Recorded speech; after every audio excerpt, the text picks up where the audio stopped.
Greetings, Jackson. This is Joan Pelser. I'm going to be walking you through Chapter 5, Changing Schools to Build Resiliency, from our book study, Resiliency in Schools, Making It Happen for Students and Educators. This is also the last of the series for Polaris as you go through and read Chapters 6 through 8 to develop those changes in schools. Questions to consider during this chapter. Number 1, how can I use the diagnostic intervention evaluation process in my role at the school? Second, using the resiliency wheel, what areas of resiliency can I see improvement in my role at the school?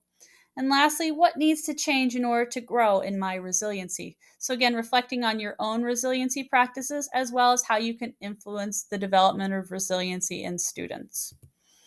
Before it is possible to assess how well your school is doing at resiliency building, groups in the school must understand the research and theory that forms its foundation. So again, the purpose behind this course was to help develop the research and theory behind resiliency. So as we went through chapters 1 through 4, we got a good understanding of what resiliency is, what it looks like, and focusing on specifically what it looks like in students, what it looks like in educators, and its different characteristics. Now, as we go through chapters 5 through 8, we're going to start to see the different changes and how we can influence that change. As you're reading chapter 6, the change process, how it's in action and developing. And then chapter 7, resiliency building and practice. The last chapter, chapter 8, goes over the tools to facilitate that change. So there's going to be some different resources that you can find there. The big point of this was that schools are the second highest factor in fostering resiliency outside of strong family support. Therefore, they are in a prime position to foster resilience. So, we are at a great perspective and opportunity here to be able to look at resiliency, to see what it looks like, and see how we can develop it to be this important person and stakeholder in students' development of resiliency. So, different enhancing factors. Our first one here being connectedness. Sometimes socially isolated teens, not purposely integrated into school, may be more vulnerable to suicide or suicidal ideation. So, we can see that sense of hopelessness or sense of loss, not having that resiliency development, can be a difficult risk factor. So, building that connectedness and that importance that is in resiliency. Also, seeing how it connects to those relationship development with the teacher-student relationships. Positive relationships, such as those with teachers, can offset or compensate for risks that students face. So again, having that caring and personalization themes within our relationship development, building that resiliency. And lastly, the school culture. Whole school collaborative activities can increase students' connection or bond to school. So again, allowing and setting up different programs, but those are always going to be supportive of the relationship development and the connected development, and allowing for the school climate and having some of those values that come out of our mission and our vision statement. So you can see how they all kind of connect together to build and enhance this resiliency.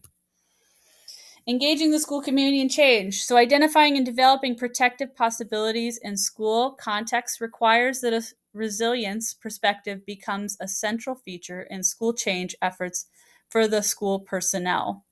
So, it's really key, really important to see the different parts and pieces of how you fit with another teacher and how that teacher fits with this teacher, and building that sense of community and that collaboration of developing resiliency. And then you can take a look back in the bigger picture of how it all fits together. So there are some characteristics that you can see in schools with resiliency. And this again comes from our research from Morris and Allen. It's an article called Promoting Student Resilience in School Context. So it talks about different factors or different protective characteristics. So the first one here is autonomy, where we want to encourage for staff to get involved in decision making and allowing staff to voice their concerns and becoming a community of sharing and school environment that's developing this resiliency and this collaborative development. And then the sense of purpose. We want to educate school leaders about environmental resiliency and developing ways of thinking about how to expand students' strengths. Social competence, we want to encourage teacher professional development and provide observational evaluations for teachers so that they're aware of instructional strengths and weaknesses.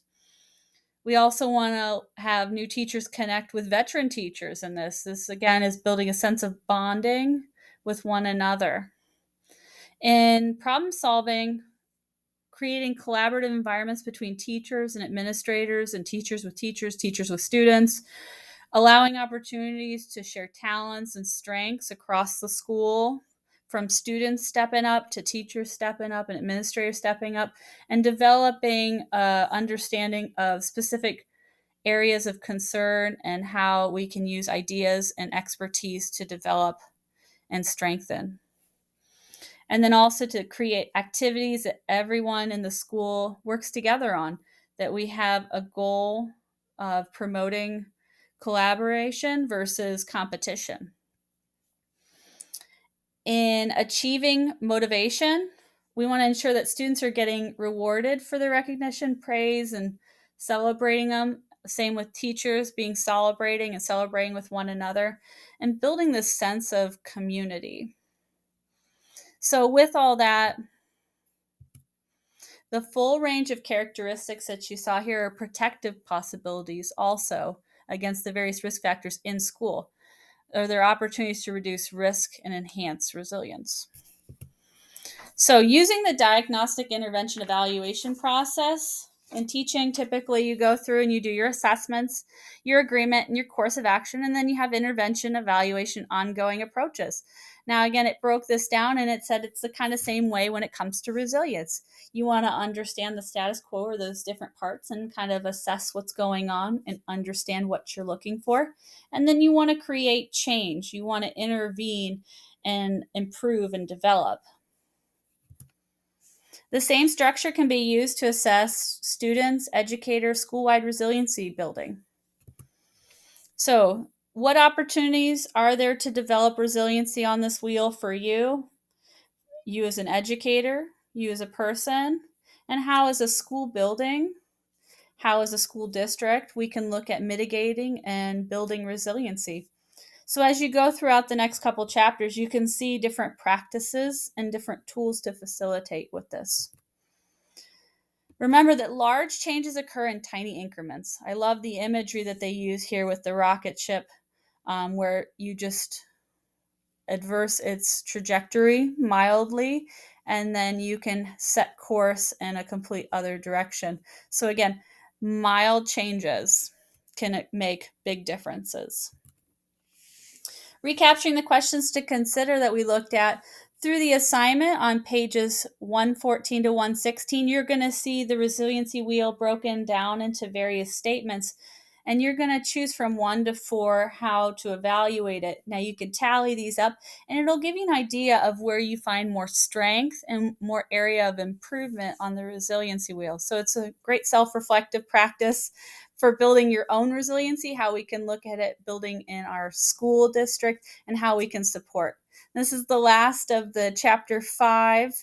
I appreciate you guys taking the opportunity listening in. Again, if you have any questions or comments or things, feel free to put those in the LPDC comments there. Thank you.